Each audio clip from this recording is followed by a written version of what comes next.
Centro de Estudios de Derecho e Investigaciones Parlamentarias de la 65ª Legislatura de la Cámara de Diputados.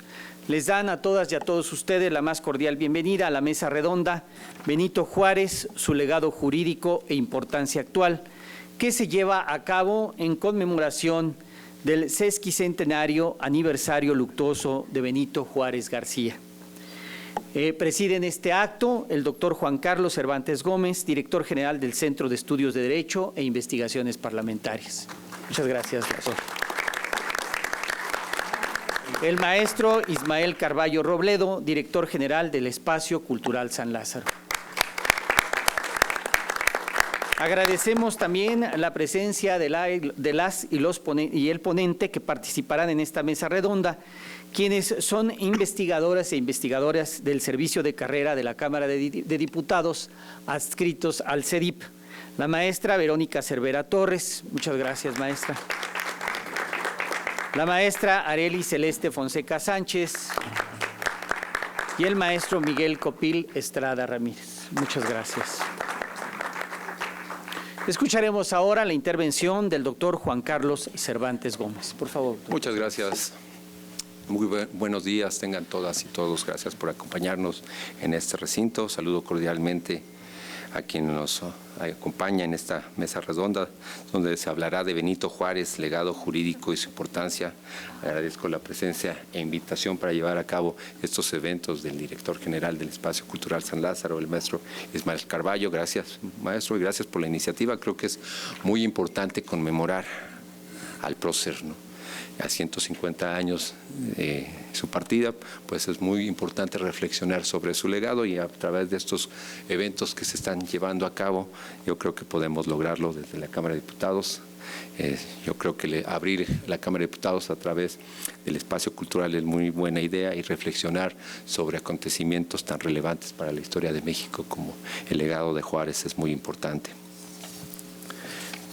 Me es grato compartir este recinto con destacadas investigadoras e investigadores del Centro de Estudios de Derecho e Investigaciones Parlamentarias. Como ya se mencionó, ellos son parte del Centro del Servicio Civil de Carrera, un importante proyecto que se echó a andar precisamente desde la legislatura pasada, y pues que ya está dando importantes resultados, como se dará prueba de ello en este evento.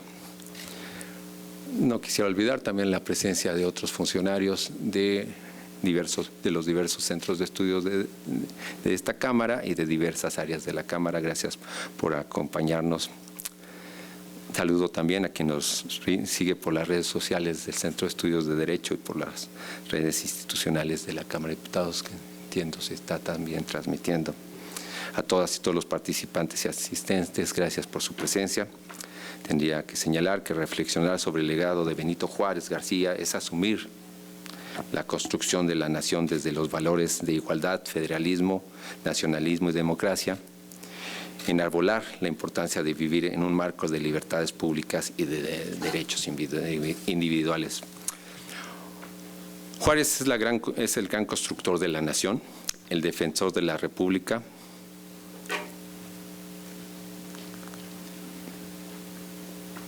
Gracias a él y a una extraordinaria generación de liberales se colocaron los cimientos del Estado mexicano moderno y de sus instituciones.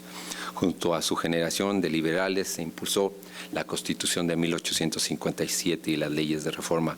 Esta generación estableció la República, su laicidad y soberanía, las garantías individuales y la división de poderes. Con la promulgación de la Constitución de 1857 se establece la separación del Estado y la Iglesia, lo que modifica la ley expedida por Ignacio Comonfort y la hace inaplicable. El 28 de julio de 1859, siendo presidente don Benito Juárez, se expide las leyes de reforma y con ellas el establecimiento de la forma federal de México, el registro civil y su nueva ley orgánica. Uno de los grandes legados cívicos y legales de Benito Juárez García es, sin duda, el registro civil, institución de orden público que garantiza la identidad y certeza de los mexicanos. Es la institución registral más antigua y prestigiada en México y en Latinoamérica. De este gran jurista podemos destacar diversas aportaciones en la construcción de nuestro país y del Estado de Derecho. A lo largo de estos días, y como ya se ha comentado, importantes personalidades, investigadores, han de hablar desde diversas perspectivas de la gran herencia que el día de hoy nos corresponde reflexionar sobre la importancia del actual delegado jurídico de don Benito Juárez.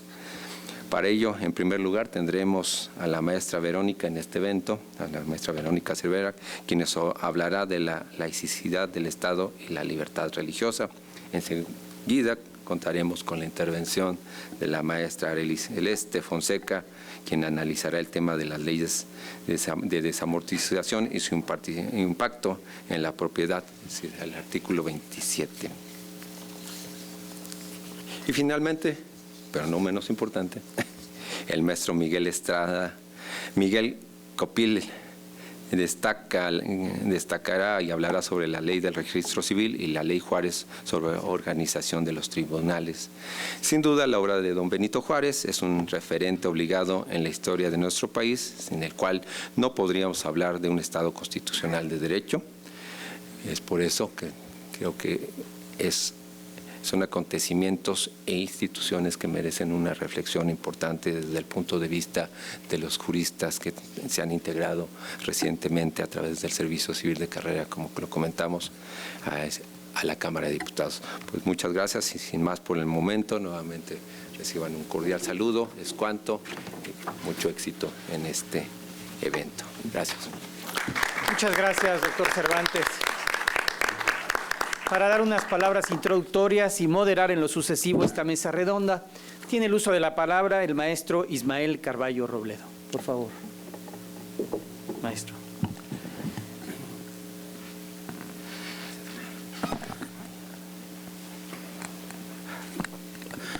Muchas gracias, Alfonso. Gracias, Juan Carlos. Buenos días a todos.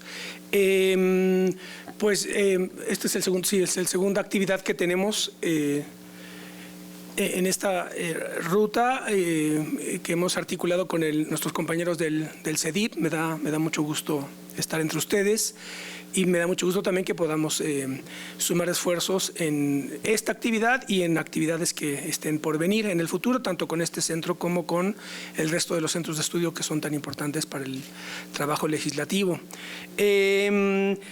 También, como lo ha señalado el doctor Cervantes, pues llevamos ya varias semanas conmemorando el aniversario luctuoso del presidente Juárez.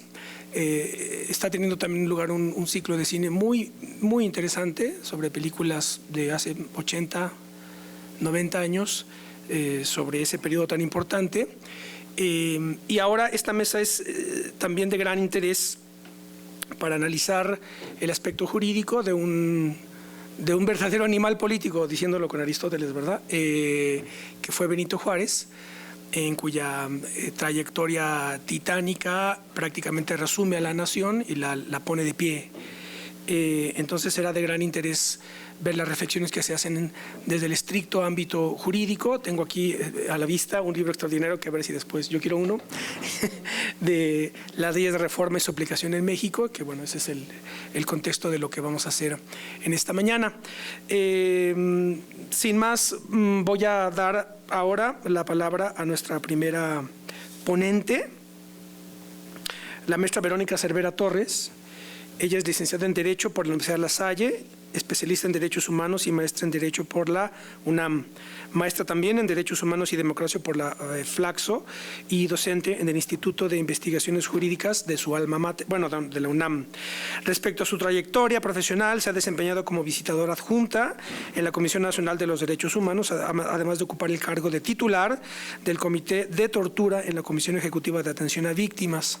Actualmente ella es investigadora adscrita al CEDIP, y profesora de la especialidad de Derechos Humanos en la División de Estudios de Posgrado en Derecho de la Universidad Nacional Autónoma de México, y como lo señaló también el doctor Cervantes, forma parte del servicio de carrera, que es uno de los proyectos más importantes que se está impulsando desde la Secretaría General, y aprovecho también para enviar un saludo de parte de la Secretaria General Graciela Báez Ricardes.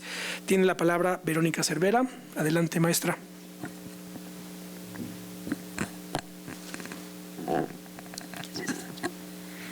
Gracias por la presentación. Muy buenos días a quien amablemente nos acompañan. Y en primer término, pues quiero saludar cordialmente al doctor Juan Carlos Cervantes Gómez, director general del CEDIP. Por supuesto, agradecer el espacio, la invitación al maestro Ismael Carballo Robledo, director general del Espacio Cultural San Lázaro, en esta serie de magnos eventos que nos permiten reflexionar acerca del gran legado que ha brindado Benito Juárez a México. En ese sentido, la presente mesa redonda tendrá como eje rector de los distintos temas que presentaremos a lo largo de cada una de las ponencias el principio de laicidad del Estado mexicano, mismo que constituye hoy en nuestros días uno de los grandes legados que nos brindó Benito Juárez y que nos permiten en la actualidad reflexionar acerca de su significado y en lo particular me referiré a la libertad religiosa en México. Benito Juárez introdujo la cultura de la laicidad, fruto de pensamiento liberal radical que propuso el combate a los privilegios y el posicionamiento de la Iglesia Católica como estructura social, incluyendo la reducción de la fe al ámbito privado e individual, con lo cual se abrió una nueva era de relaciones entre Iglesia y Estado. Si me pueden apoyar con la primera diapositiva. Gracias. Bien.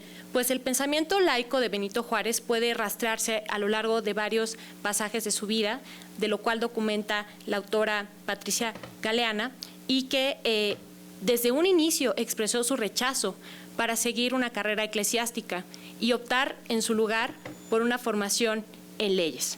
Posteriormente, desde el inicio de su práctica profesional, se opuso al cobro de pagos parroquiales, que incluso le costó que lo encarcelaran y lo mantuvieran incomunicado por un periodo de 9 días.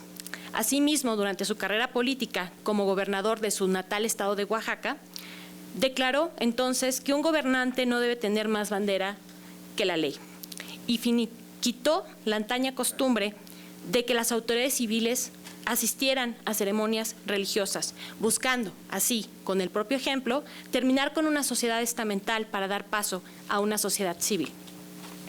En palabras del propio Benito Juárez, los gobiernos civiles no deben tener religión, porque siendo su deber proteger imparcialmente la libertad que los gobernados tienen de seguir y practicar la religión que gusten adoptar, no llenarían fielmente este deber si fueran sectarios de alguna. Bien, la siguiente diapositiva, por favor. Lo que prevalecía en México durante sus primeros años de vida independiente era un estado confesional. Y este estado confesional puede advertirse de diversos documentos históricos, desde el Decreto Constitucional para la Libertad de la América Mexicana o Constitución de Apatzingán de 1814, que ya en su artículo primero refería que la religión católica apostólica romana era la única que debía profesar el Estado. Asimismo, la Constitución Federal de 1824 retomó la redacción que se presentaba en la Constitución de Cádiz de 1812 y en su artículo tercero volvió a reivindicar que la religión de la nación mexicana es y será perpetuamente la católica, apostólica y romana. La nación, por tanto, protege por leyes sabias y justas y prohíbe el ejercicio de cualquier otra. Es así, como ya lo indicaba el doctor Cervantes, que la Constitución de 1857 marca un cambio de paradigma de un Estado confesional hacia un Estado laico. Y en el artículo 123 se indicó que serían los poderes federales y las leyes vigentes las que regularían todo lo concerniente en materias de culto religioso y disciplina externa. Aun cuando este documento constitucional, de forma paradójica, fue jurada en nombre de Dios, finalmente sentó las bases de un Estado laico cuya consolidación se lograría gracias a las leyes de reforma y el legado de Benito Juárez. En palabras del propio Juárez, durante una entrevista que concedió al periódico Nueva York Herald, manifestó: la Iglesia aún gobernaba con mano férrea. El ejército, bajo el control de esa misma Iglesia, era el azote del país, y los extraordinarios privilegios del clero y del ejército todavía absorbían las libertades del pueblo. La Constitución de 1857 inició la liberación de todas esas calamidades y las leyes de reforma proclamadas en Veracruz completaron la obra. La siguiente diapositiva, por favor.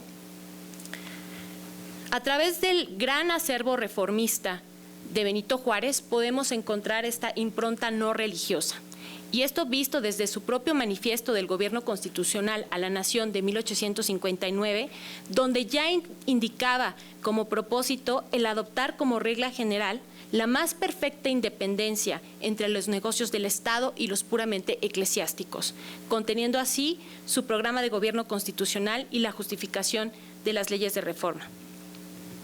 A lo largo de las otras ponencias se hará referencia a los distintos ordenamientos normativos y en mi caso quiero destacar la importancia de la Ley del 4 de diciembre de 1860 sobre libertad de culto, la cual constó de 24 artículos y sobre los cuales me referiré únicamente sobre algunos.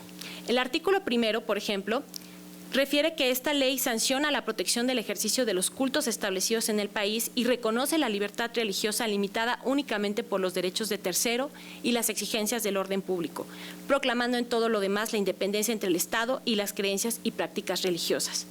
Asimismo, cobra relevancia el artículo segundo, que caracteriza la conformación de las iglesias como una práctica voluntaria y libre. El artículo tercero permitió la libre regulación de asuntos internos de confesiones. El artículo cuarto prohibió la coacción ejercida por autoridades espirituales, mientras que el artículo quinto prohibió la coacción del poder civil en asuntos de índole religiosa. Asimismo, el artículo octavo cesó el derecho de asilo en templos. El noveno estableció que el juramento y sus retractaciones no serían incumbencia de las leyes. El onceavo sujetó la verificación de actos religiosos fuera de los templos a la concesión de un permiso por parte de la autoridad. En fin, otro pasaje histórico sobre la importancia que el mismo Benito Juárez concedió a esta ley sobre libertad de cultos fue en una ocasión que al recibir al representante de Inglaterra, George Matthew, Benito Juárez expresó: "La libertad civil y religiosa es una de las bases de nuestras instituciones". Precisamente, la laicidad del Estado es una de las características más sobresalientes y uno de los baluartes más preciados de la democracia mexicana. La construcción de este Estado laico, podemos advertir, se dio, por tanto, en 3 etapas. La primera, caracterizada por la herencia colonial y una confesionalidad vista a través de los primeros documentos constitucionales de la vida independiente en nuestra nación. Posteriormente, el cambio de paradigma que suscitó la Constitución de 1857 y las leyes de reforma, en particular destacando la Ley sobre Libertad de Cultos, y finalmente una tercera etapa que se logra a través de la Constitución de 1917, donde en el artículo 24 se reconoce la libertad religiosa. Y posteriormente este artículo ha tenido importantes reformas que no omito señalar en 1992, 2012 y 2013, que marcaron hoy en día la separación entre Iglesia y Estado a nivel constitucional en los artículos 3º, 5º, 24, 27 y 130. La siguiente, por favor. Ahora bien, haciendo la reflexión en nuestra actualidad, debemos destacar también la importancia de la reforma en materia de derechos humanos de 10 de junio de 2011. ¿Y esto por qué lo digo?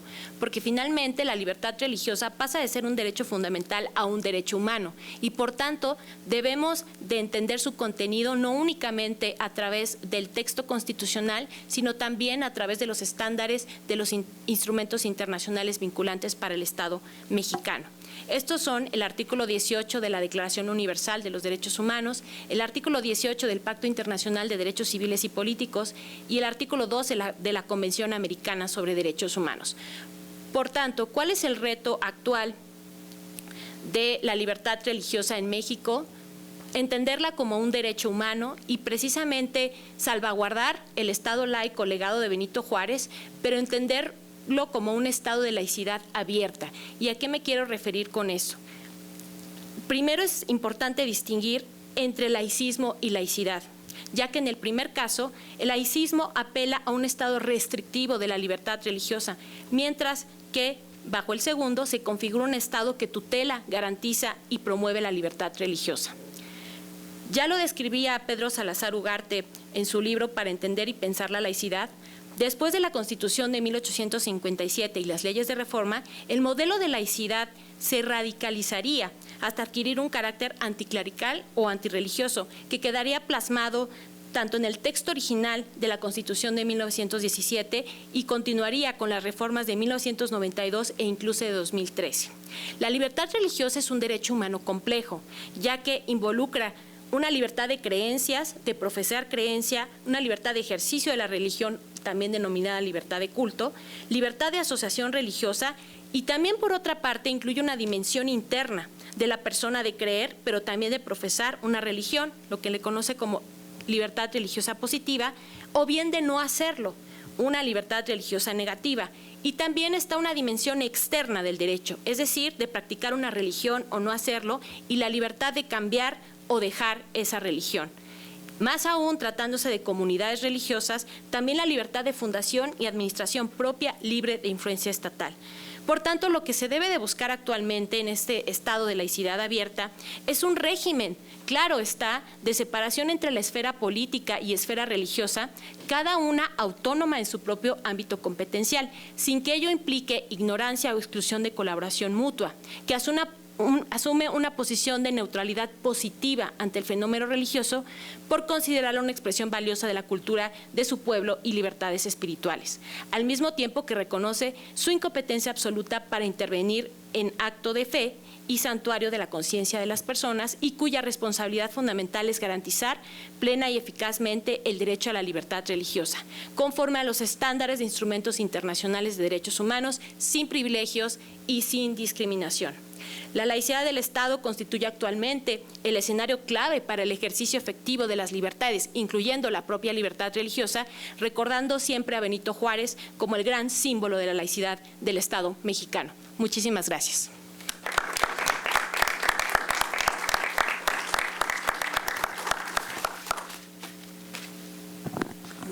Muchísimas gracias a la maestra Cervera. Los comentarios al final, ¿verdad? Sí, porque es muy un tema sumamente interesante, pero creo que aquí está ¿cómo decirlo? Yo creo que este tema es el que se tiene que replantear, creo yo. Y creo que los derechos humanos confunden la cuestión, sobre todo por la declaración del Cairo, ¿verdad?, de 1990, la declaración de los derechos humanos en el Islam. Eso creo que es lo que no se está viendo. Pero bueno, entonces mejor al final hacemos la discusión, que se va a poner buena seguramente. Tiene ahora la palabra la maestra Arely Celeste Fonseca. Ella es maestra en Derecho Constitucional y Administrativo por el posgrado de la Facultad de Derecho de la UNAM, en convenio con la Cámara de Diputados. Es licenciada en Derecho por la Facultad de Derecho de la UNAM. En su experiencia profesional fue integrante del primer Consejo Judicial Ciudadano de la Ciudad de México. La maestra Celeste también en el Gobierno Federal se desempeñó como Directora General Adjunta de Regularización de la Propiedad Rural en la Secretaría de Desarrollo Agrario, Territorial y Urbano. Es profesora de asignatura en la División de Estudios Profesionales de la Facultad de Derecho de la UNAM, con las materias Derecho Indígena, Derecho Municipal y Sociología General y Jurídica, desde 2017 a la fecha. También ha sido catedrática de las asignaturas Derechos Humanos y Garantías Constitucionales y Teoría General del Estado en la Facultad de Derecho de la Ciudad de México. Actualmente se desempeña como investigadora parlamentaria del Servicio Profesional de Carrera en la Dirección de Estudios Constitucionales del CEDIP. Tiene la palabra, maestra, por favor. Su ponencia es... Adelante. Muchas gracias. Seguimos en la misma línea respecto de Juárez, su importancia y el legado jurídico, su vigencia actual. Y en mi caso me quiero justamente centrar en las leyes de desamortización de bienes de manos muertas, que, pues tienen un impacto no solamente en el ámbito de la separación Estado-Iglesia, sino principalmente en el ámbito del poder, en el ámbito económico. Y por ello, si me apoyan, por favor, con la siguiente lámina. Quisiera destacar esta frase de Benito Juárez García que dice: habrá perfecta independencia entre los negocios del Estado y negocios puramente eclesiásticos. Este es, si bien una frase acuñada ya por el entonces presidente Benito Juárez, pues la ley que tiene sustento es anterior al periodo de gobierno de Benito Juárez. Es dentro del apartado de leyes de reforma que conocemos. Es la siguiente lámina, por favor. la Ley de Desamortización de Fincas Rústicas y Urbanas, propiedad de las corporaciones religiosas, del 25 de junio de 1856. Y como pueden ver, se dice que se fundaba en uno de los mayores obstáculos para la prosperidad y engrandecimiento de la nación, era la falta de movimiento o libre circulación de una gran parte de la propiedad raíz, base fundamental de la riqueza pública.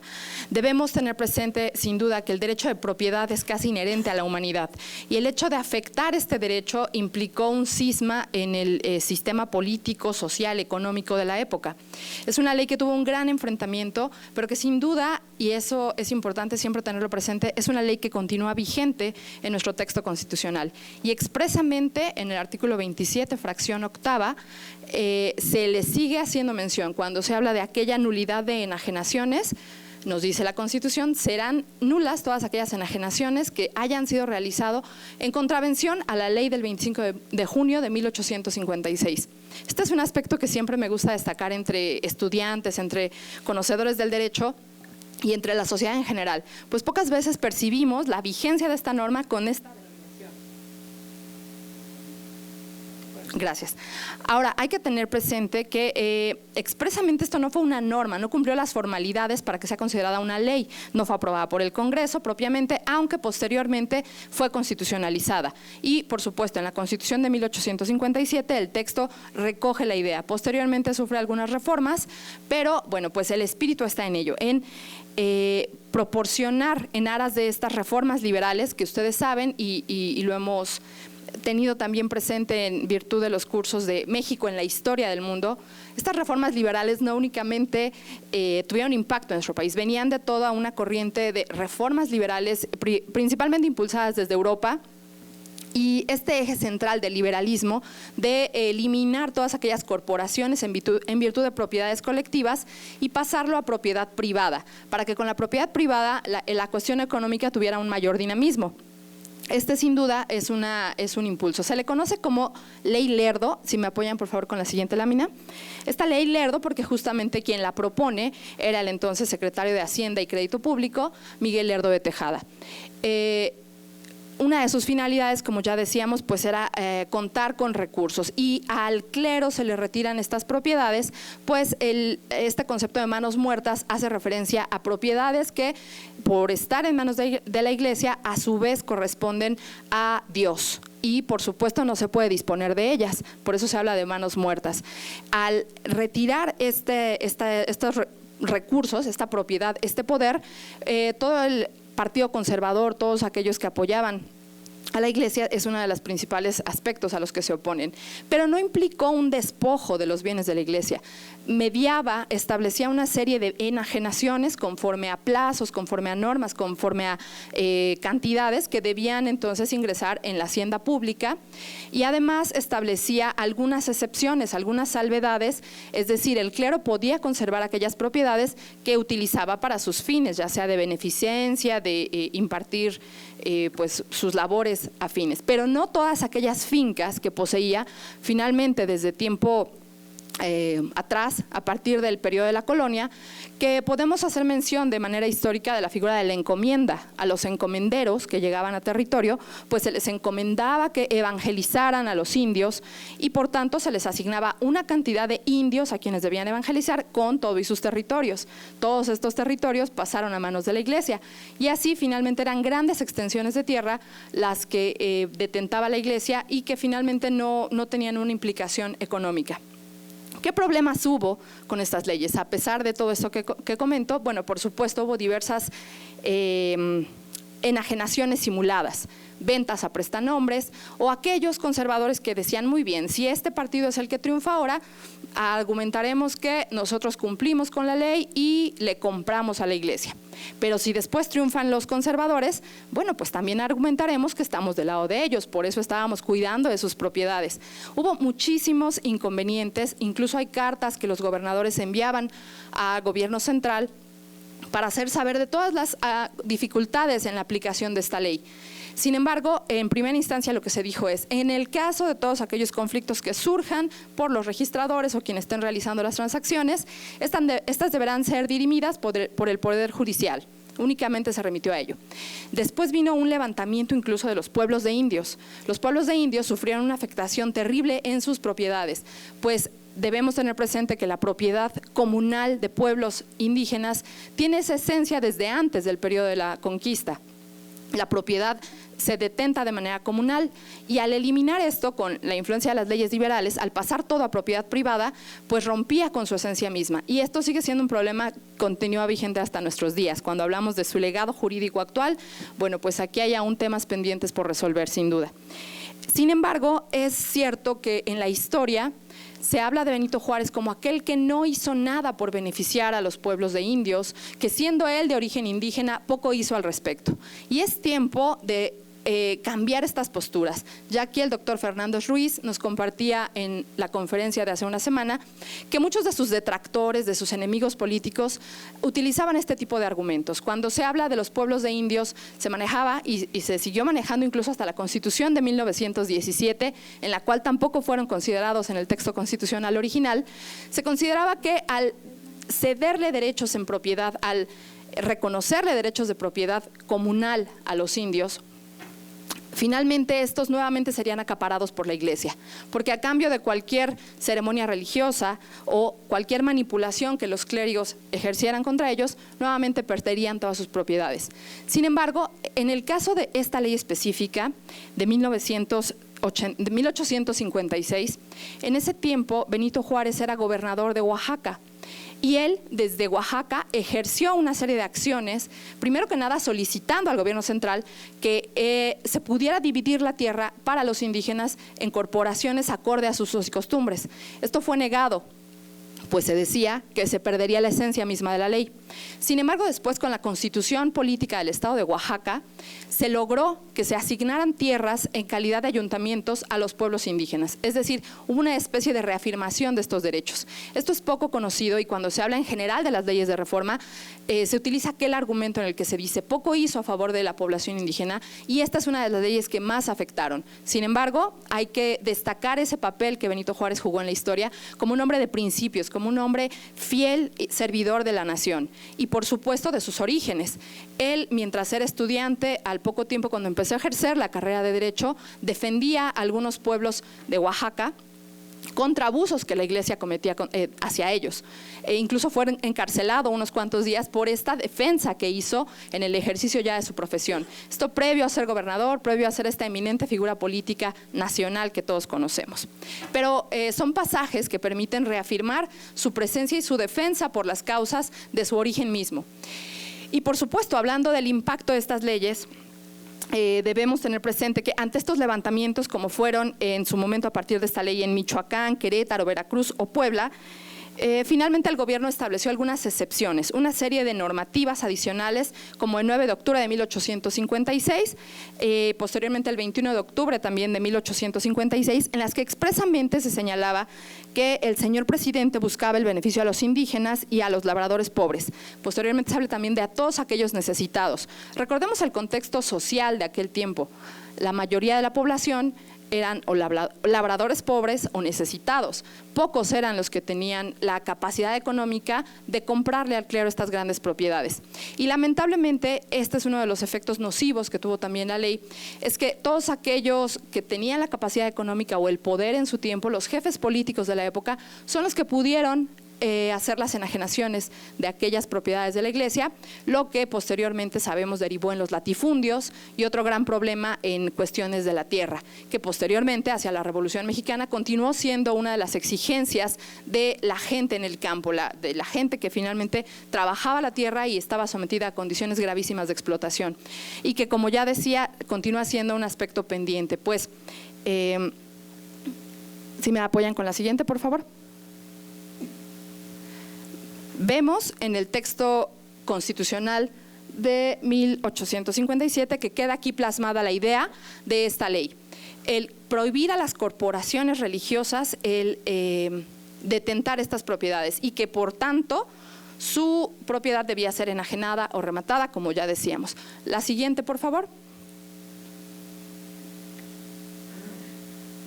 Y bueno, después, si bien no tiene un objetivo directo, la Ley de Nacionalización de Bienes Eclesiásticos, esta tiene mucha influencia de la ley que acabamos de hacer mención, del 25 de junio de 1856.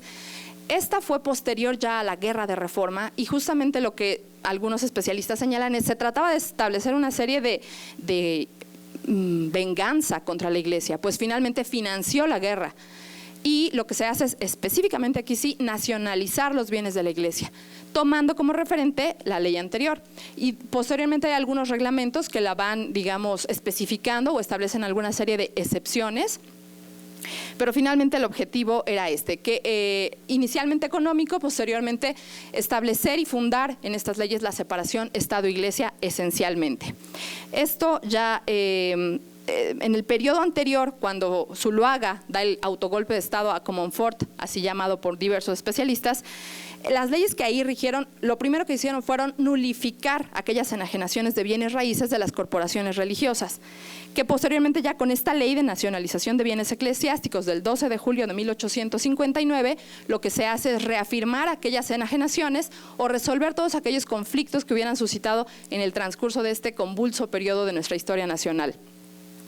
¿Qué tenemos finalmente? Que al recobrar este sentido de propiedad, se hacen diversas aclaraciones, se establecen diversas excepciones y se trata de dirimir la cuestión territorial, que como ya decía, bueno, posteriormente terminó en un mayor conflicto, en la acaparación de tierras en manos de unos cuantos y que hasta la Revolución Mexicana se planteó como uno de sus ejes centrales. Es importante, como les decía, reafirmar el papel de Benito Juárez en esta historia, en la laicidad del Estado, en la separación Estado-Iglesia y su actuar principalmente hacia estas leyes. Viene después un periodo importante, de nuevo, la constitucionalización de todas estas leyes que se dieron mientras el periodo de guerra. No fue nada sencillo, la obra que el maestro Carballo ahora refería, del Instituto de Investigaciones Jurídicas, del doctor José Luis Sobranes Fernández, hace mención de manera específica del proceso legislativo que se siguió, muy particular para que se pudieran adoptar aquellas leyes que se emitieron en el periodo de guerra, que finalmente algunas fueron emitidas, como esta de nacionalización de bienes eclesiásticos, por Benito Juárez en uso de sus atribuciones o facultades excepcionales. Es decir, el presidente es quien emitió las leyes, no el Congreso, pero posteriormente el Congreso las adopta y bueno, para todos aquellos interesados en cuestiones legislativas, aquí también hay mucha materia de estudio para reconocer el gran papel de Benito Juárez, su legado jurídico y su importancia actual. La siguiente, por favor, y con esta concluimos. Aquí pueden ver en pantalla cómo continúa vigente esta ley del 26 de junio de 1856, cómo expresamente la Constitución sigue haciendo mención a ella sobre la nulidad de las enajenaciones con el fin de distribuir la tierra, adoptada en 1917 con este mismo propósito y con el de limitar las enajenaciones y la propiedad que detentan la Iglesia. Bueno, pues muchas gracias, un gusto estar aquí.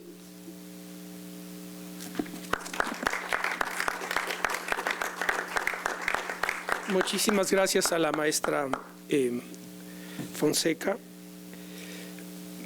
Es un problema que los comentarios solamente pueden ser hasta el final, porque cada ponencia detona un montón de cosas que, bueno. Primera consideración es que no veo aquí a Molina Enríquez en la bibliografía, entonces eso ahí habría que luego discutir con el autor del libro, que yo creo que no se puede entender las leyes de reforma ni la historia de México sin leer los grandes problemas nacionales y la revolución agraria en México para entender este problema de la propiedad. Pero bueno, muy interesantes las dos ponencias y esta mesa se va a poner buena. A ver hasta cuánto terminamos, porque aquí esto va a dar para mucho. Va a estar ahora con nosotros hablándonos el maestro Miguel Copil Estrada Ramírez. Él es licenciado y maestro en Derecho por la UNAM, especialista en Derecho Constitucional por la misma institución, diplomado en Solución de Conflictos por la Escuela de Administración Pública de la Ciudad de México, fue funcionario en la Secretaría de Medio Ambiente de la Ciudad de México, ha sido defensor de derechos humanos en la Comisión de Derechos Humanos de la Ciudad de México y actualmente, al igual que sus compañeras, es investigador en la Dirección de Estudios Parlamentarios del CEDIP. Bienvenido, maestro. Adelante.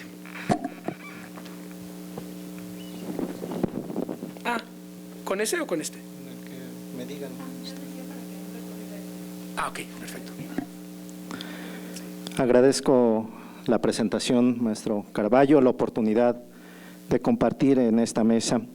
Saludo al doctor Juan Carlos Cervantes, director del Centro de Estudios, director general del Centro de Estudios Derecho e Investigaciones Parlamentarias, al maestro Carvalho Robledo, director general del Espacio Cultural San Lázaro. Muy buenos días a todas, a todos. En esta ocasión en la que se hace una remembranza a partir de la conmemoración de 150 aniversario del fallecimiento de don Benito Juárez García, podemos tener en cuenta un aspecto que se está abordando ahora sobre su legado jurídico y que hemos querido los que participamos en esta mesa centrarlo en buena medida en el aspecto de la laicidad y de la relación que se derivó con la Iglesia. En ese tenor hay que recordar no solamente el contexto histórico general de la nación, sino un poco también individual de don Benito Juárez. Ya se ha hecho en estos eventos un recorrido como parte de estas conmemoraciones. Escuchamos, por ejemplo, en la conferencia del doctor Fernández Ruiz de Juárez y sus contemporáneos, la importancia del grupo de personajes que acompañaron a don Benito Juárez para llevar adelante todas estas transformaciones. La solidificación de una nación que había dado sus intenciones de independizarse a partir del movimiento de 1810, pero que va a concretarse hasta el momento de la transformación de la Reforma. Porque en este momento se van a construir instituciones que, como hemos estado escuchando, no solamente sirvieron en su momento, sino en la actualidad se encuentran presentes y vigentes.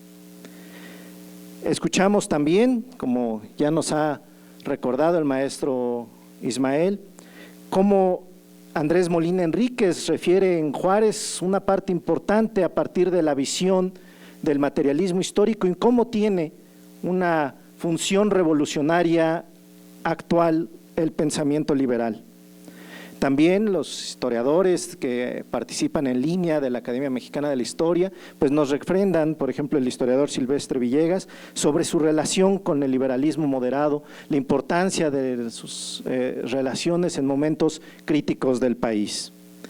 Y en Juárez de Alfonso Reyes también hemos escuchado en estos eventos cómo los liberales, a través del pensamiento claro de este escritor intelectual mexicano, pueden llamar a Juárez un lirio inmarcesible, un coloso, un salvador de la República, incluso un segundo padre de la patria, al grado de compararlo con el legendario Eneas. En ese sentido, en esta frase que utiliza Benemérito durante su discurso con el que juramentó la Constitución de 1857, siendo gobernador en Oaxaca, nos dice: con la Constitución triunfaremos porque defendemos los intereses de la sociedad y porque Dios protege la santa causa de la libertad. Aquí vamos a tratar en este momento de dos aspectos. El primero, la Ley Juárez, o en su nombre adecuado es la Ley de Administración de Justicia y Orgánica de los Tribunales de la Nación, del Distrito y de los territorios.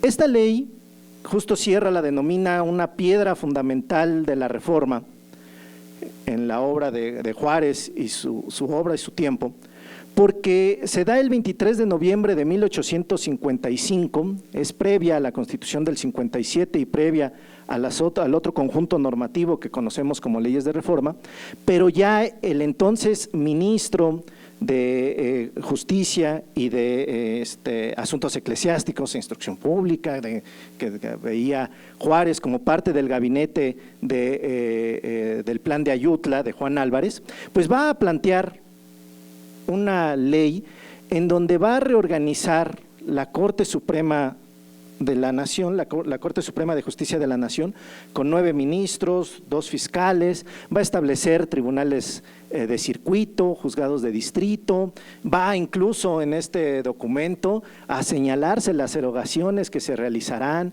los salarios que recibirán cada uno de estos ministros. Incluso es tan minuciosa que señala que dentro de esta estructura estarán incluidas el personal que realizará el aseo, ¿no? Y ahí también señala el monto. Estamos hablando de un momento revolucionario, pero sin embargo toma su tiempo para hacer una ley que es muy completa. Pero sobre todo va a establecer a partir del artículo 42 la prohibición y va a suprimir los tribunales especiales. La siguiente, por favor. En ese sentido, también, en ese artículo 42, además de suprimir tribunales especiales, va a limitar los aspectos de los fueros militares y el fuero eclesiástico. En el artículo 44 va a señalar que el fuero eclesiástico, ahí cometí un error, dice el fuero militar se señaló renunciable, pero no, es el fuero eclesiástico se señaló renunciable, es decir, que las personas ya no estaban obligadas a acudir a los tribunales eclesiásticos para resolver sus controversias.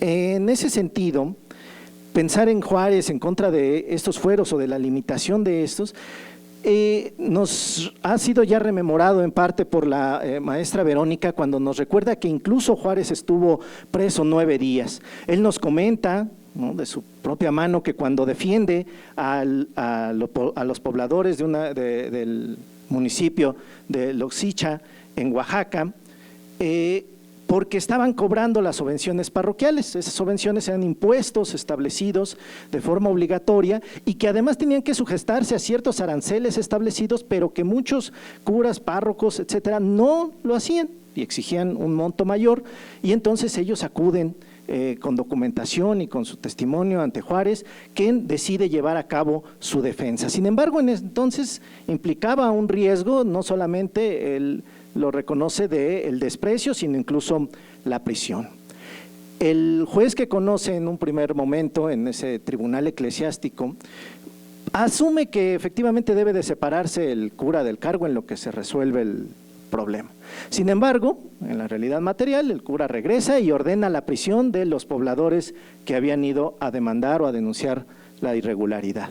Y posteriormente también con la colaboración de otros juzgadores, va a ordenar la prisión de Juárez. Juárez señala cómo acude ante el juez a solicitar o a conocer la causa por la que sus clientes estaban presos, y le dicen que pues no, que es reservada, y después él pide un auto de buen preso, es decir, el documento en donde se asentó que pues los atenían y que él señala que no estaba reservada.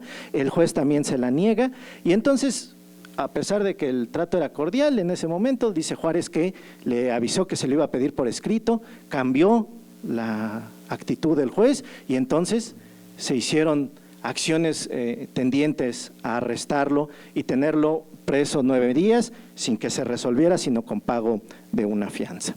Esto que había vivido Juárez en su juventud, o en sus primeros años al menos como abogado litigante, pues va a reflejarlo en esta necesidad de establecer tribunales que no fueran espacios de privilegio. Cuando se señalan, por ejemplo, la prohibición a tribunales especiales, está considerando aquellos que se creaban exactamente para solucionar un conflicto, y no aquellos que ya existieran desde antes, previamente establecidos, y que pudieran ya estar señalados. ¿Cuál era el problema de crear tribunales especiales? Pues que se creaban muchas veces a modo de una de las partes. Eso obviamente iba en contra de la justicia. Desde luego que esta ley sobre administración de justicia y orgánica de los tribunales de la nación, del distrito y los territorios, va a tener una repercusión constitucional en 1857. El artículo 13 de esa Constitución señala: en la República Mexicana nadie puede ser juzgado por leyes privativas ni por tribunales especiales.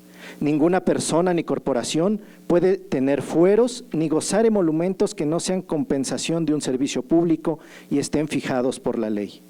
Subsiste el fuero de guerra solamente para los delitos y faltas que tengan exacta conexión con la disciplina militar. La ley fijará con toda claridad los casos de esta excepción. Y posteriormente, una vez que está establecido ahí en la Constitución del 57, la vamos a encontrar en el mismo artículo 13 en nuestra Constitución vigente, un artículo que desde el constituyente de Querétaro no va a encontrar reformas hasta la actualidad. Dice nuestro texto fundante actual: artículo 13, nadie puede ser juzgado por leyes privativas ni por tribunales especiales. Ninguna persona o corporación puede tener fuero ni gozar más emolumentos que los que sean compensación de servicios públicos y estén fijados por la ley. Subsiste el fuero de guerra para los delitos y faltas contra la disciplina militar, pero los tribunales militares en ningún caso y por ningún motivo podrán extender su jurisdicción sobre las personas que no pertenezcan al ejército. Cuando en un delito o falta del orden militar estuviese complicado un paisano, conocerá del caso la autoridad civil que corresponda. Entonces, encontramos este impulso y esta transformación jurídica en nuestro país vigente hasta nuestros días. La que sigue. El otro aspecto que abordaré brevemente para dar paso a los comentarios que seguramente se generarán a partir de esta temática, es la Ley Orgánica del Registro Civil del 28 de julio de 1859. Para esta ley, ya Juárez es un presidente interino, tiene que estar ocupando la presidencia de forma interina. Hay conflictos militares en el país, no se hace desde la tranquilidad que pudiera auspiciar un espacio de reflexión, sino se emite desde la heroica Veracruz. Es una ley orgánica que es remitida por Melchor Ocampo, entonces ministro de Gobernación, y en esta legislación en particular se señala en su preámbulo: considerando que para perfeccionar la independencia en que deben permanecer recíprocamente el Estado y la Iglesia, no pueden ya encomendarse a esta, por aquel, el registro que había tenido del nacimiento, matrimonio y fallecimiento de las personas, registros cuyos datos eran los únicos que servían para establecer en todas las aplicaciones prácticas de la vida del estado civil de las personas. Que la sociedad civil no podrá tener las constancias que más le importen sobre el estado de las personas si no hubiese autoridad ante la que aquellas se hicieran registrar y hacer valer. Por ello, se ha tenido bien de decretar la Ley Orgánica del Registro Civil. En este preámbulo se hace una reflexión que no debe de soslayarse. Se habla de una independencia recíproca, ¿no? Y en ese aspecto de la laicidad también es importante para Juárez, no solamente, y para los demás miembros liberales y de la Reforma, no solamente es establecer un criterio de separación o de únicamente anticlericalismo, sino una independencia recíproca que le permita también en ese momento a la Iglesia Católica, en la actualidad a las diversas confesiones que tienen cabida en nuestro país, la oportunidad de organizarse, de desarrollar sus cultos, de desarrollar incluso sus organizaciones de jerárquicas, etcétera, sin la intervención directa del Estado. Y eso es muy importante porque vamos a recordar que había, antes de la independencia, una situación en donde se luchaba por ese poder y se le permitía al rey, a través de la figura del patronazgo, ocupar y controlar algunos de esos aspectos. Y aquí dice, no, que sea una independencia recíproca, y parte de esa independencia recíproca exige al Estado tener el manejo de estos registros. ¿Y por qué es importante para el Estado el manejo de estos registros, de esta situación de los individuos? Bueno, porque en el registro civil se ve la oportunidad de materializar una parte de lo que denominaron en su momento de la Ilustración el contrato social. Es el momento en donde el Estado y los individuos que lo integran, la población que lo conforma, puede acercarse a reconocerse e integrarse dentro del mismo. En ese registro civil se materializa un compromiso de el sujeto con su nación. Es una parte, un elemento de identidad nacional, incluso patriótico si se quiere, pero también de la identidad personal e individual. Se nos ha señalado aquí la importancia que eso tiene incluso ya ahora como una parte de los derechos humanos. Cómo el individuo se percibe y cómo esa percepción que tiene de sí el individuo puede ser y debe ser reconocida por el Estado. Y el Estado lo va a hacer a través de este instrumento. Pero al mismo tiempo también en este instrumento y con el reconocimiento de este instrumento va a verse reflejada toda la gama de derechos y obligaciones que pueden surgir a partir de determinado estado civil. Por ejemplo, el matrimonio o la adopción. Y entonces a partir de eso y de su reconocimiento, pues tiene esa claridad jurídica. También en ese medio de claridad jurídica entre el Estado y la población se desprenden algunos otros aspectos y que nos van a permitir integrarnos y organizarnos a través de la familia. En su momento, obviamente, estamos hablando del siglo XIX, era una estructura familiar que se hizo, por ejemplo, con la ley de matrimonio, muy particular. Pero en la actualidad se puede, a través de la transformación de las visiones de esto, generar nuevas visiones de cómo debe de estar conformada la familia y de cómo se debe de apoyar a la familia y a las familias en la conformación y en el sostenimiento social. Y esto se va a hacer o se puede hacer jurídicamente a través del registro civil. Finalmente, en este aspecto del registro civil, se puede ver que, por ejemplo, la identidad individual, conforme al artículo 29 constitucional, es un derecho humano que no puede suspenderse ni restringirse. Hay un área de oportunidad que no quiero dejar de mencionar.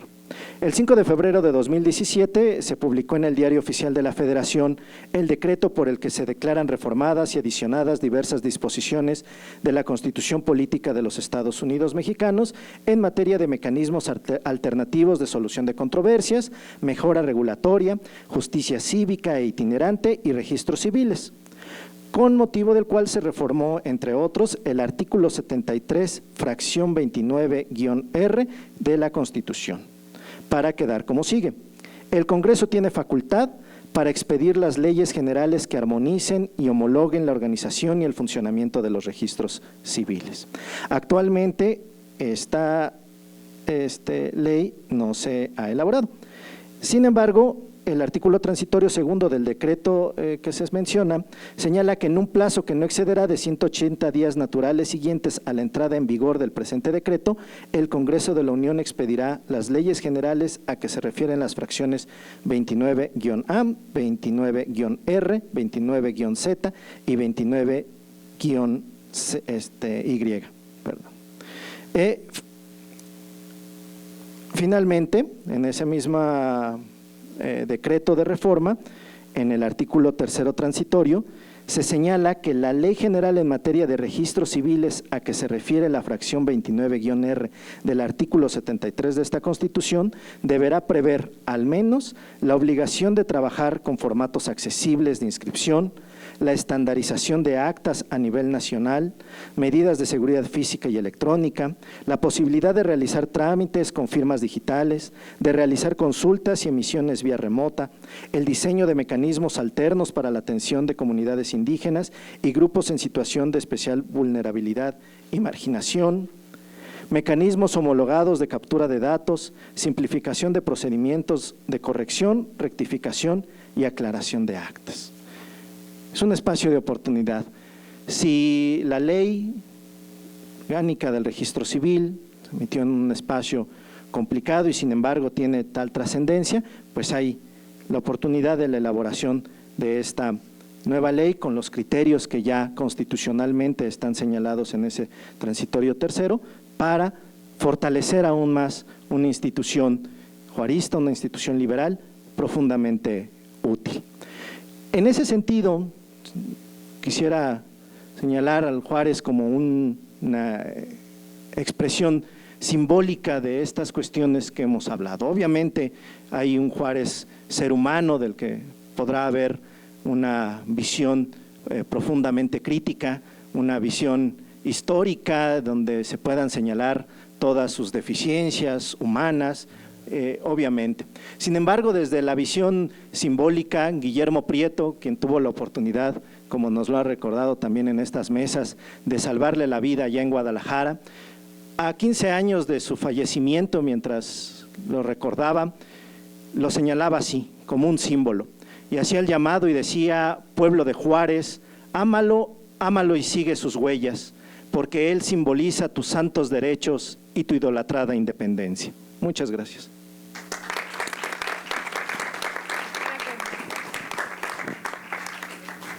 Quiero felicitar sinceramente a los compañeros del CEDIP, a Juan Carlos y a Verónica, Areli y Miguel por esta extraordinaria mesa con las que se ha organizado, porque han redondeado muy bien lo que hasta ahora llevamos realizado.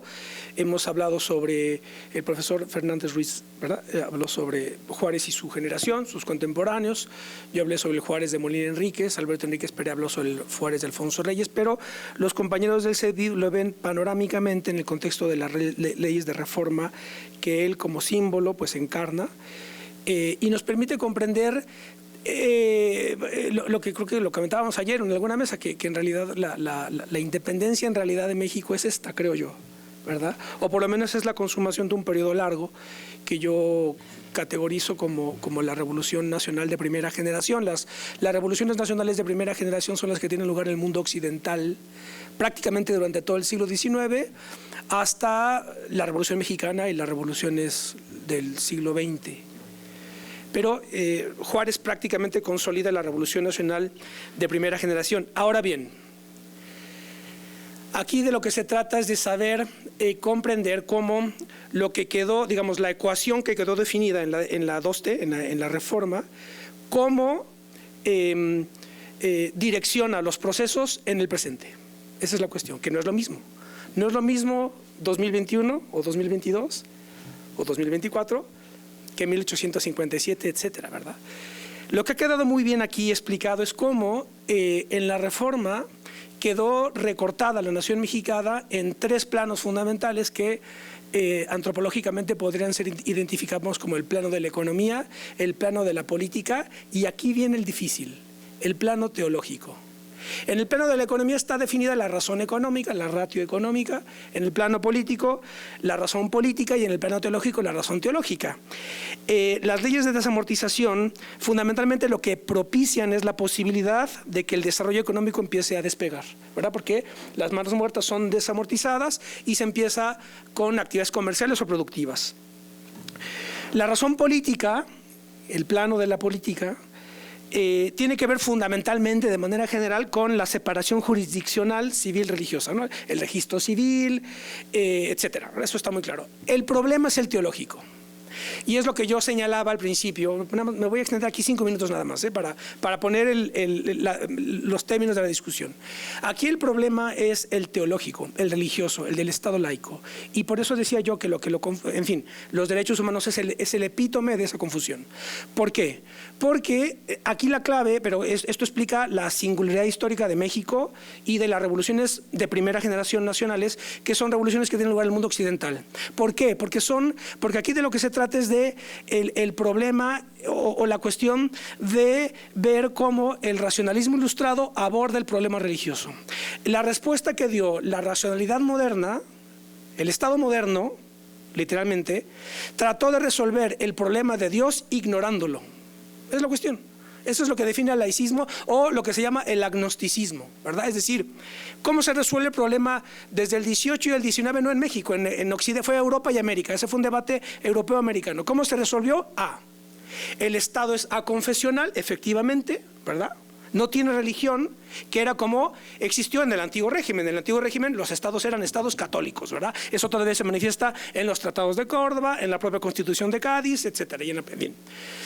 La clave es que la solución moderna, digámoslo así, es el Estado es aconfesional y ignora el problema de Dios, lo ignora, ¿no? Le das la espalda y lo desplazas al ámbito privado individual. Cada quien individualmente resuelve su fe, ¿verdad? Entonces, ahí está centrado el problema de la razón teológica. Y esto aquí, el problema es que, por eso yo señalé la Declaración del Cairo. Creo que eso yo nunca, en una mesa, y sí, yo también, en la que estoy discutiendo cuestiones de derechos humanos, nadie tiene en el radar la Declaración del Cairo de 1990. ¿Cuál es la Declaración del Cairo de 1990? Los derechos humanos en el Islam. Es la cuestión. Es decir, todo el mundo occidental, europeo, americano, estamos guiándonos por pues, el antecedente fundamental, la Declaración de los Derechos, en fin, de la Revolución Francesa, ¿sí? Y luego la de San Francisco, ¿verdad? La Declaración Universal de los Derechos Humanos, del 48. Claro, pero es que, entonces, claro, esa Declaración de los Derechos Humanos del 48 es el racionalismo moderno a toda máquina, diciendo el problema de Dios cada quien lo resuelve individualmente, ¿verdad? Y entonces los derechos humanos garantiza que nadie puede meterse en tu fe individual. Muy bien, sí, claro. Años después, los musulmanes hacen la misma declaración, entonces prácticamente copian la declaración de San Francisco, pero le añaden a todo en el Islam, en el Islam, en el Islam, en el Islam, en el Islam, en el Islam. Claro, es decir, el mundo islámico tiene clarísimo que tú puedes tener libertad, todas las libertades que quieres dentro del Islam. Bien, ¿qué quiero decir con esto? Que a lo mejor aquí en México no se ve muy lejano todavía, pero la clave es que todas estas revoluciones, todo este proceso de separación de Iglesia y el Estado, que repito que no es exclusivo de México, es todo Occidente, esa separación de Iglesia y el Estado solamente se entiende dentro de las coordenadas judío-cristianas. Ahí es donde fue posible esa separación, que es lo que hace el tomismo. El tomismo político lo que hace es definir dos ámbitos, el reino de Dios y el reino del César, ¿verdad? El ámbito político y el ámbito teológico. Pero en el mundo islámico eso es imposible. Es imposible en el mundo islámico la separación Iglesia y Estado. Y eso es lo que en el momento en el que se redactaron todas estas leyes no se vio. La pregunta es, ¿tenemos que considerarlo hoy en 2022? ¿Sí o no? Es decir, ¿nos seguimos moviendo en el formalismo jurídico kantiano, en virtud del cual no me atengo a los contenidos, sino que mantengo la forma? ¿Me explico? Es decir, no me atengo al contenido de la fe, sino que me atengo a la forma que garantiza el Estado para que cada quien le dé curso a su fe según le dicte la conciencia. Esa es la solución moderna. O la otra es lo que yo podría llamar un confesionalismo diferencial. Es decir, aquí la cuestión es si debemos de tener una teoría de la religión que nos permita entender dónde hay más racionalidad. No sé si me estoy explicando. Porque la clave aquí es que cuando caen que esto es un poco lo que analizábamos en el curso lo que yo explico en el curso de México en la Historia Universal. Cuando caen las Torres Gemelas, lo que aparece en el mundo es que la variable religiosa va a ser la variable fundamental de los conflictos políticos. La religión, yo soy ateo, lo he dicho muchas veces. No tengo religión yo, ateo. Dios no existe ni puede existir. Esa es la cuestión. No estoy aquí defendiendo a ninguna congregación ni nada, ¿no? Ateo radical, no existe. Pero mi ateísmo no sirve para nada, porque lo fundamental es que las religiones van creciendo. Entonces, lo que está ocurriendo, por ejemplo, en Europa, es que la población islámica está repoblando, el Islam está repoblando Europa, está imponiendo su religión. Erdogan, actual presidente de Turquía, en Alemania dijo ya, en una reunión con turcos, dijo, ustedes no se integran, nada de integrarse. Claro, Alemania, nación occidental, moderna, ilustrada, etcétera, laica, etcétera, ¿verdad? Aplica y dice, claro, bienvenida a la migración, pero intégrense, ¿no? Sugiere. Y Erdogan dice, no, ustedes musulmanes no se integren. Entonces, este es un conflicto que está ocurriendo en Europa que a lo mejor aquí se ve lejano, pero es cuestión de tiempo. Bueno, eso es lo que yo pongo aquí sobre la mesa para analizar el asunto. Es decir, yo ya estuve en Caracas varias veces y la mezquita de Caracas, te acercas y es impresionante, y la población islámica va creciendo. Hezbollah, que es la célula radical, el partido radical libanés, Hezbollah tiene células en Brasil y en Venezuela también. Y ellos entienden la política y la historia y la vida desde un punto de vista religioso. Entonces, ¿qué van a hacer el Estado laico al respecto? Esa es la cuestión. Además de que el Islam es polígamo, y la mujer prácticamente es un cero a la izquierda. ¿Me explico? Esa es la cuestión. Entonces, ¿cómo se va a resolver desde la idea del Estado laico que no se mete en temas religiosos? ¿Se va a seguir ignorando o hacemos algo al respecto? Yo no tengo la solución porque no hay que dedicarle tiempo a estos para hacerlo sistemáticamente. Pero bueno, lo dejo aquí, lo pongo sobre la mesa. Esa es no sé cómo la ven. ¿Quién quiere tomar un comentario antes? Perdón, en principio agradecer a mis compañeros y mis compañeras y mis compañeros investigadores del Centro de Estudios de Derecho. Hasta aquí, en esta primera parte del ejercicio, creo que salió muy bien. Les agradezco, estuvieron a la altura de lo que esperábamos. Los felicito por ellos. Ya lo que está planteando el maestro Carballo pues ya significa otro reto de reflexión, porque estoy seguro que saldremos muy bien liberados de esto.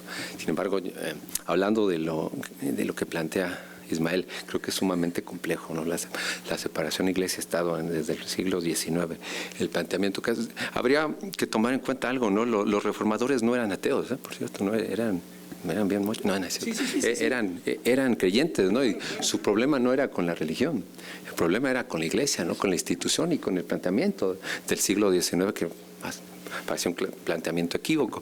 Ya en los estados modernos pues tendríamos que advertir, ¿no? También Inglaterra, Estados Unidos no son laicos, ¿no? Por ejemplo, ¿no? Las democracias más consolidadas del mundo pues, no tienen una carga religiosa importante, ¿no? Con respecto a lo que comentaba el maestro de Turquía, hace años tuvimos la presencia de una delegación turca que precisamente buscaba información estaba analizando los principales regímenes presidenciales del orbe, ¿no? Y vinieron a México y tuvimos el gusto de recibirlos e intercambiar puntos de vista con ellos, y precisamente decían no, que ellos sí están buscando una separación Iglesia-Estado, ¿no? Y que pareciera que está más claro en el régimen turco esta separación, ¿no? Que hacia ya vamos. Creo que es complejo, ¿no? Yo también el problema teológico es difícil de abordar, no soy un experto, pero sin embargo creo que tendríamos que ver a la luz de eso, ¿no? Algo que comentaba la maestra Verónica, retomando al doctor Fernández Ruiz, pues yo creo que a Juárez y a los liberales hay que juzgarlos en su contexto, ¿no? No se puede juzgar los movimientos reformadores del siglo XIX a la luz de los acontecimientos actuales, no sería muy injusto. Pero bueno, yo lo dejo ese apunte para la reflexión y afortunadamente a mí no me preguntaron. No fue pregunta. Adelante, no sé quién. Pero muchas gracias, en principio, gracias por seguir aquí y excelentes participaciones, lo que podría advertir. Y adelante. No, como en el mismo orden. Pero primero. Perdón, en el mismo orden. Perdón. Gracias, doctor. Disculpe. Pues muchas gracias también por los comentarios y coincido, es un problema sumamente complejo que desde una visión jurídica constitucionalista, a lo mejor reduccionista, pues la solución que tenemos frente a derechos humanos complejos es la imposición de restricciones constitucionales, ¿no? Y México, pese a esta apertura a las fuentes del derecho internacional, digamos que conserva ciertas reservas, ¿no? Por ejemplo, las restricciones en materia de derechos políticos. Es decir, en los instrumentos internacionales no se prevé una restricción de derechos políticos para ministros de culto propiamente. Es algo muy mexicano que frente a esa situación, México decidió bajo reserva pues desde 1917 tener estas restricciones de voto activo y pasivo. 1992, digamos que se flexibilizó un poco y permitió que ejercieran su derecho al voto, más no a ser votados. Entonces, bueno, pues digamos que a nivel constitucional, pues está esta solución de imponer restricciones constitucionales aún frente a instrumentos internacionales y estas restricciones incluso ya se consideraron válidas por el Tribunal Electoral en un precedente del 2018, ¿no? Precisamente refrendando que la Constitución válidamente en este tipo de situaciones es válido que imponga restricciones constitucionales. Entonces, bueno, pues sí, el tema de la laicidad y el Estado mexicano da para mucho. De hecho, el Instituto de Investigaciones Jurídicas tiene una cátedra extraordinaria denominada Benito Juárez, donde abordan la laicidad del Estado y los problemas en derechos reproductivos, en temas electorales, en fin. Sí hay muchas aristas, pero bueno, las restricciones constitucionales pudieran ser una posible solución desde el punto de vista jurídico. Muchas gracias. Gracias. Muchas gracias. Pues sin duda pone sobre la mesa un aspecto que probablemente hemos perdido de vista, considerando el contexto nacional, nuestra tradición jurídica, nuestra tradición histórica, que sin embargo se encuentra también ya influida por otras tradiciones. Usted, recuerdo muy bien en los cursos que tenemos del servicio de carrera, nos menciona la presencia de estas células islámicas en Chiapas y cómo esta influencia en los pueblos, en las comunidades, puede empezar a transformar, por supuesto, nuestra realidad. Ahora lo plantea como algo lejano, como algo que quizá no haya que pensar al respecto. Sin embargo, bueno, pues la realidad está aquí, nos enfrenta a todos estos retos, no en cuanto al Estado laico, o quizá, pues también hemos visto algunas acciones desde los órganos de gobierno que pareciera poner en duda este principio básico de separación Estado-Iglesia cuando se empiezan a mezclar cuestiones de moral en el ámbito jurídico, cuando se empieza a hablar de esta influencia principalmente de otras religiones, pero también desde el ámbito del gobierno. Entonces, por supuesto que no son temas alejados, me parece que es tiempo de hacer alguna reflexión al respecto. Como usted también señala, no tengo ahora la respuesta, no sé hacia dónde deberíamos ir, pero sin embargo nos pone en evidencia aspectos que quizá a partir de esta tradición jurídica, de este cambio de paradigma importantísimo que se suscitó a partir de las leyes de reforma, pues recordemos, previo a ello, posterior a la independencia, bueno, nuestros sentimientos de la nación tienen un carácter influido profundamente por cuestión religiosa. Se mencionan como días inhábiles el 12 de diciembre y cuestiones que finalmente son documentos fundantes de nuestra nación. Pero es aquí en el periodo de reforma, con estos grandes personajes que encabezan, cuando se da este cisma, esta importante separación, que ahora, bueno, pues es importante reflexionar en qué momento nos encontramos y hacia dónde debiera dirigirse también el sistema normativo. Gracias.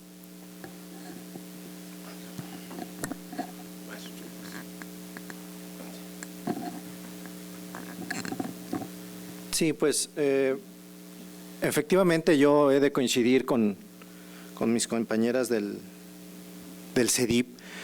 Desde el punto de vista, creo que hay un gran espacio de oportunidad para estos aspectos, ¿no? Lo que, por ejemplo, platicamos de la oportunidad de una ley general, o más bien el mandato constitucional de crear una ley general de registro civil da la oportunidad de configurar esto frente a una nueva realidad, ¿no? Eso, por ejemplo, en ese aspecto del Estado civil, pero desde otros aspectos, el aspecto político, ¿no? Muchas veces el replanteamiento de la participación política ya responde a una realidad muy diferente, ¿no? Cuando se elabora se piensa solamente en una religión que no solamente era preponderante, sino era fundamental y esencialmente la única. Sin embargo, por ejemplo, ya la situación actual del país pues plantea una diversidad y un mosaico religioso muy amplio, no solamente dentro de las grupos judeocristianos, ¿no? Evangélicos, etcétera, sino también dentro de otros ámbitos de religiones orientales y también como el ejemplo que se mencionaba, ¿no? Y en donde muchos de esos aspectos, independientemente, no necesariamente solo de islámicos, sino muchos otros credos también son así, son muy muy amplios en el sentido de querer abarcar muchos aspectos y están presentes en el país, ¿no? Hay regiones del país, Guadalajara, en Michoacán, en donde hay centros que ya aspectos religiosos abarcan todos las situaciones sociales y de vida cotidiana, ¿no? Entonces, en ese punto, y no es la religión preponderante, sino otras, ¿no?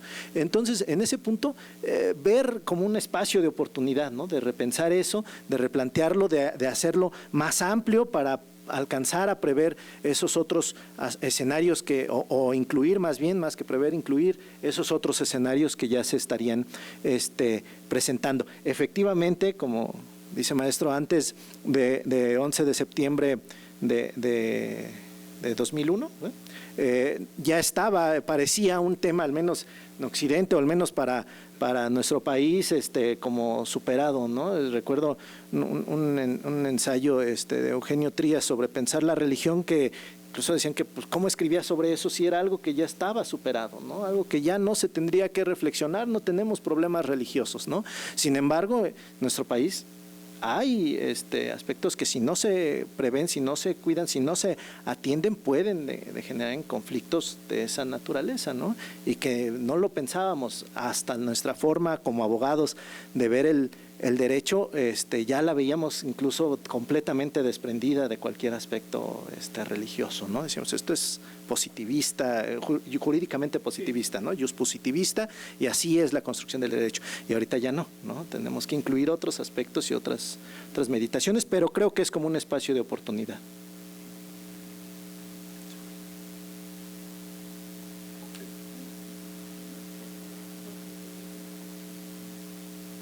Muchas gracias. Reitero la felicitación a los compañeros del CEDIP. Extraordinarias intervenciones, todas. ¿Alguien quiere tomar la palabra? Hasta arriba.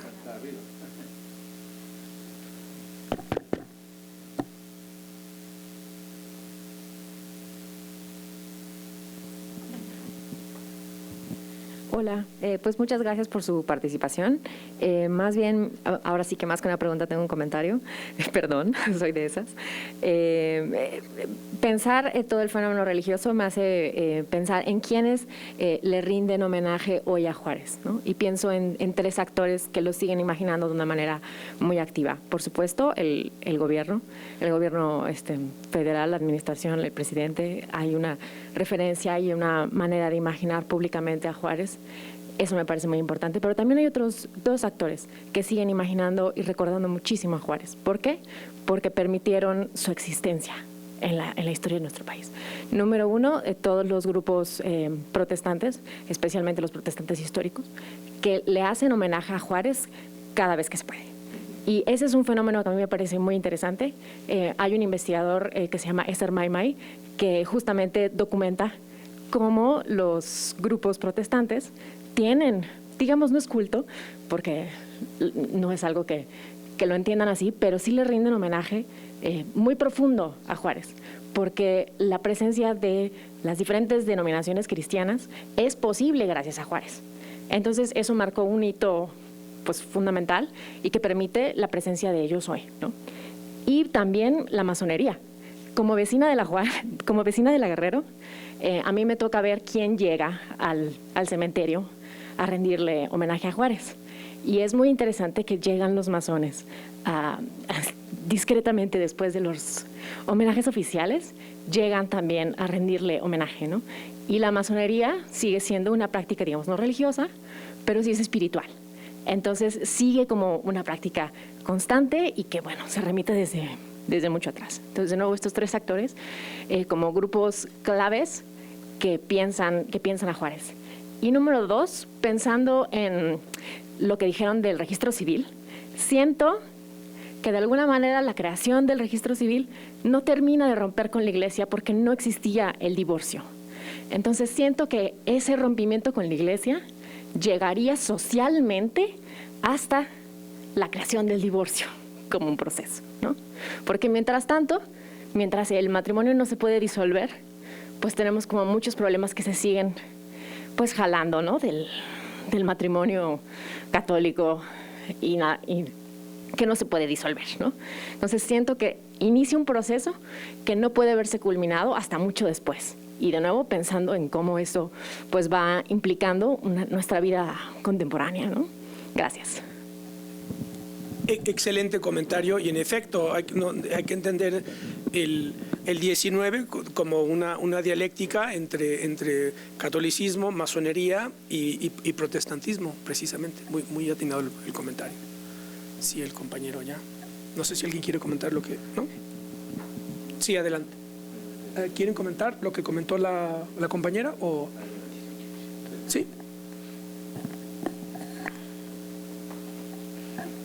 Sí, efectivamente, se comentaba, tenía toda esa reminiscencia y esa estructura, ¿no? Muchas cosas se copiaron y había tal la confusión en ese sentido de que estaban juntas las dualidades, que incluso así se veía, ¿no? Y la ley del matrimonio, que no es la del orgánica del registro civil, también lo ve así, ¿no? Él plantea una sola formación. En cuanto a la otra, al seguimiento de Juárez, o a la, quiero entrecomillar, devoción a Juárez, pues es en ese sentido. Yo también la concibo, pero desde el sentido del símbolo, ¿no? O sea, así como le dan reconocimiento las minorías religiosas, sobre todo evangélicas, protestantes, algunas de ellas en mayor medida, así como también lo hacen los integrantes de determinadas logias masónicas, pues en ese sentido, como símbolo de transformación y del sentar estructuras, lo pueden hacer otros grupos, ¿no? Los que a través del reconocimiento y del acta de nacimiento tienen una identidad nacional, los que además tienen también la oportunidad, como se mencionaba ahí, de celebrar un matrimonio distinto al del católico, pues tienen mucho que celebrar y mucho que agradecer, no al Juárez tal vez como individuo, como persona, sino a este colectivo que él simboliza de la reforma y de la creación de instituciones, sobre todo por el periodo tan complicado desde mi visión en el que se van dando, ¿no? Es una situación no solamente desde la serenidad del escritorio, sino como se comentaba aquí en la conferencia de Juárez, desde la visión de Alfonso Reyes, ¿no? Es un Juárez que sigue todavía en campaña, el que sigue recorriendo el país, la carroza negra de Juárez, esta carreta que va hasta el desierto a refugiarse y regresa, sigue en campaña porque siguen todos estos aspectos que todavía no terminan por consolidarse. Gracias.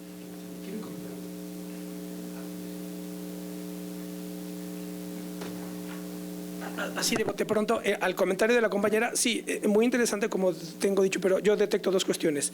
Respecto a la masonería, sin que desde luego yo tenga nada que ver con ellos, yo lo que detecto, según, no lo tengo estudiado, pero con lo que detecto cuando hablo con, etcétera, en esos ámbitos, es que están en el problema ilustrado. Es decir, no, aquí el problema es la trampa moderna, voy a decirlo así, la trampa moderna, que es resolver el problema de Dios ignorándolo. Ese es el problema. Y entonces yo detecto que la masonería, sin estudiarlo a fondo, siguen con esa cuestión. Y el problema del protestantismo, con todos los respetos, pues aquí mi tesis es la de Marx. Marx decía, el protestantismo ha hecho de todos los laicos curas porque ha hecho a todos los curas laicos. Es decir, cada quien es su propio cura. Y esto supone replantear otra vez el papel del catolicismo, esa es la cuestión, frente al protestantismo. Porque la clave de la Iglesia, yo ni bautizado estoy, pero entiendo, ese es el asunto, ni bautizado estoy. Pero como suele decir Gustavo Bueno, yo soy ateo católico. ¿Por qué? Porque el catolicismo es lo más liberal dentro del cristianismo, lo más liberal dentro del cristianismo. ¿Por qué? Porque la Iglesia, digamos que asume toda la culpa, asume toda la responsabilidad. Esto lo decía Balzac. ¿Por qué están los curas y los jueces de negro? ¿Por qué los curas y los jueces están vestidos de negro? Porque ellos guardan el luto y ellos son los que asumen toda la responsabilidad y la sociedad que ande, ¿sí? Entonces, la diferencia con el protestantismo es que el protestantismo, es decir, el católico, es que esto incluso, Gustavo Bueno decía que el problema fue cuando se deja de hacer la misa en latín, con toda la revolución postconciliar. Porque antes, cuando las misas se hacían en latín, pues la gente no entendía y decía, no, pues no entiendo nada, pero suena muy solemne, cuidado, y ya, y todos a seguir el día, ¿verdad? Claro, cuando se empieza a traducir la Biblia con Lutero y luego el protestante lee él directamente, entonces es el dogmatismo. No sé si me explico. Es que esto da para mucho y se tiene que analizar a profundidad. Bien, el compañero tenía... buenos días, les agradezco que estén aquí, porque yo siempre tenía una duda con las reformas que hizo Juárez. Y hoy, conociendo un poco acerca de su doctrina de Juárez, y un secreto a voces de Juárez, que era masón, ¿Cómo se hizo masón Juárez? Que esa es la pregunta. Porque lo que hace Juárez es llevar un combate con la Iglesia Católica. Todas esas reformas que hace Juárez vienen de los masones. El enemigo número 1 de la Iglesia Católica son los masones. Y los masones tienen años, siglos existiendo. Y se implanta con Juárez. No sé de dónde hay mi ignorancia, de dónde obtiene Juárez esa ideología, porque él es un indígena, un mexicano católico, vive con su hermana donde se practica la religión católica. En la cuestión política, Juárez pues es una persona que llega al poder de manera, usurpa el poder, porque no es elegido popularmente. Él tiene que buscar la manera para ser y llegar a ser presidente, porque las condiciones con las que él tenía no podía ser presidente. Él busca, no sé si sería por la masonería, que lo acepten para poder elegirse o ser presidente. La situación con Juárez es que él es masón y de los masones de alto grado. Otra de las situaciones secretas y a voces es que con Maximiliano no pudo haberlo asesinado porque también Maximiliano era masón. Son situaciones que en estas reformas que hoy estamos viendo no son aplicadas de una manera políticas. Él tenía una influencia ya de masonería y lo único que quería era destruir la Iglesia Católica. Tiene diferencias con Porfirio Díaz, que eran, ¿por qué? Porque Porfirio Díaz sí defendía cuestiones católicas. Y por último, de esos ateos quiere Dios, porque son los que defienden su doctrina y son de los que llevan. Y un caso lo tenemos San Agustín. San Agustín también decía que era ateo y llegó a ser doctor de la Iglesia. Gracias. Sí, decía Cioran, un filósofo rumano francés, decía que no hay nada más peligroso que los ateos que primeramente fueron grandes creyentes. Y entonces dice, por tanto, los ateos más peligrosos son los rusos y los españoles. Eso decía Cioran. Bueno, no sé si alguien quiere comentar. Masonería, expediente masonería. Bueno, pues yo voy a comentar algo retomando algo de lo que aprendí en la conferencia del doctor Fernández Ruiz, ¿no? Y que no se puede hablar de los masones como un grupo, son varios. ¿A cuáles nos referimos?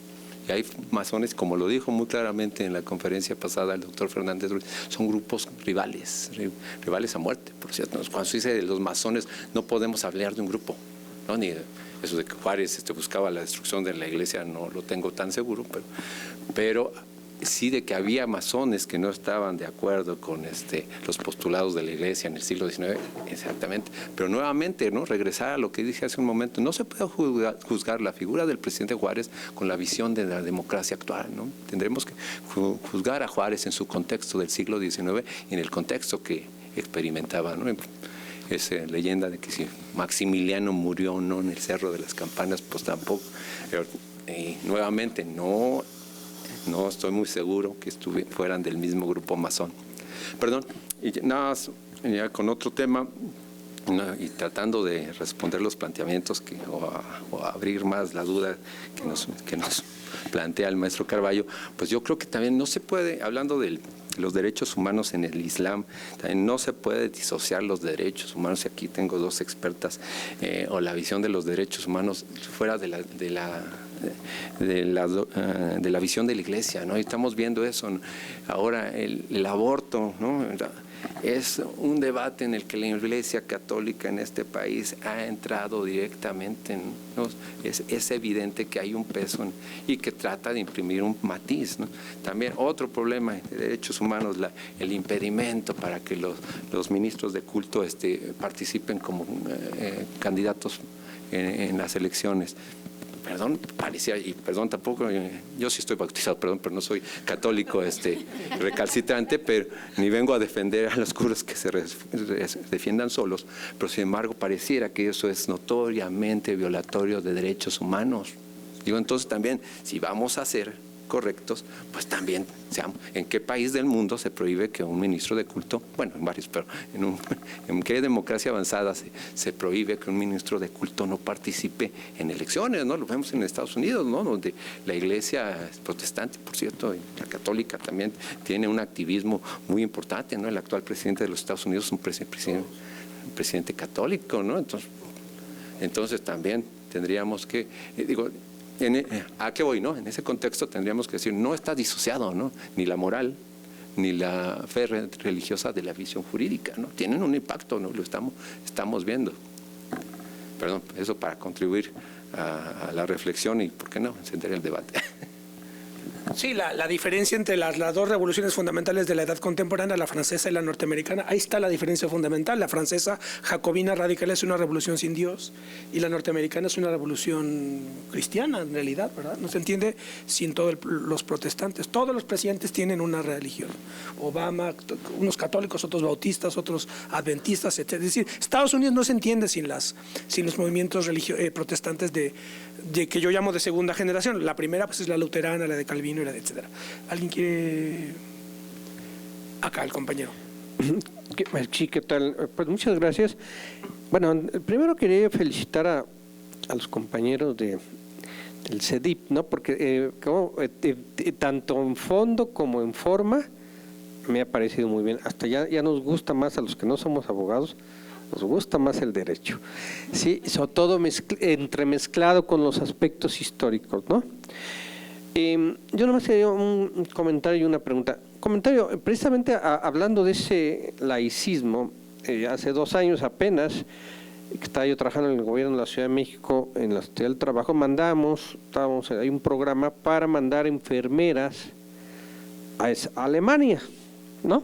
Bueno, y me quedó me llamó mucho la atención que a la hora de que las personas de Alemania estaban exponiéndole a las enfermeras los requisitos, todos los apoyos que iban a recibir, y decían, miren, de manera voluntaria, tú desde que te registras, puedes definir si quieres que te descuenten el diezmo.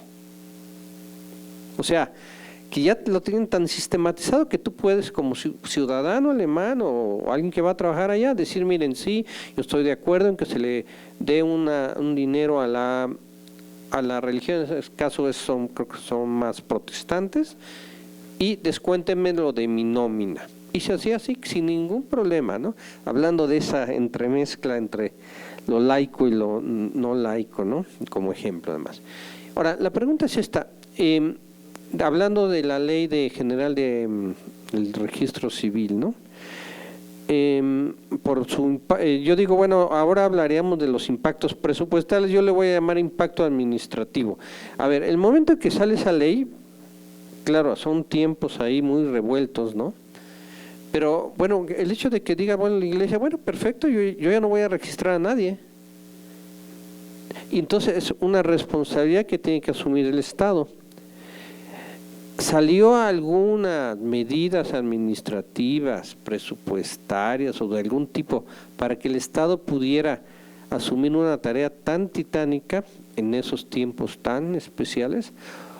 ¿O simplemente ahí está la ley y hasta que hubo las posibilidades administrativas de llevarlo a cabo, porque implica tener un ejército de gente para eso, ¿no? Que antes lo tenía la Iglesia con toda su estructura, ¿no? Sería la pregunta. Gracias.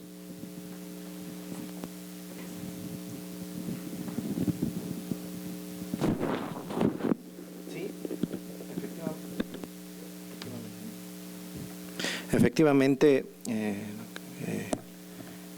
comentas, sí implicó un esfuerzo, y ese esfuerzo se puede ver incluso reflejado en cierta forma en que, por ejemplo, al día de hoy el registro civil es una actividad que desarrollan las entidades federativas, ¿no? No lo pensó Juárez como federalista, no lo pensó en el elemento de centralizar, pero también vio esa oportunidad para facilitar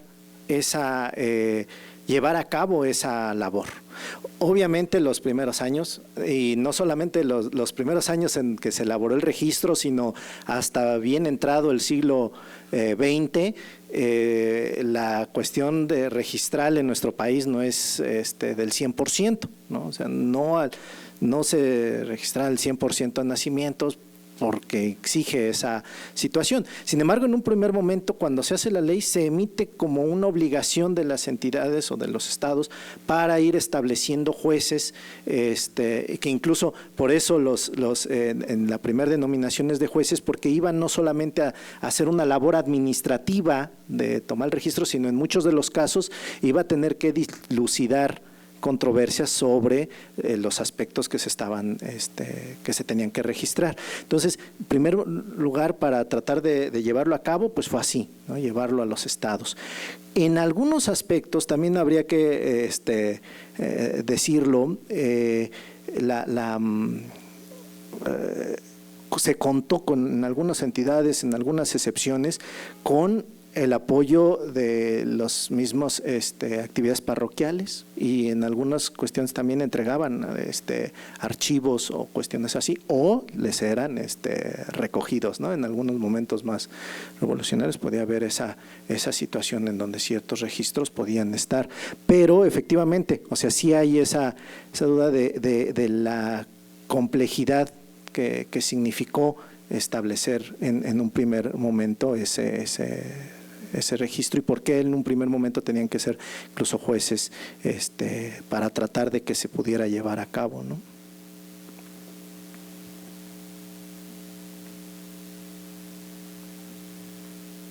Bueno, pues bien, yo vuelvo a felicitar a los compañeros del CEDIP, a su director general Juan Carlos Cervantes, por esta extraordinaria mesa y en general el programa que han diseñado para contribuir con esta conmemoración que estamos organizando.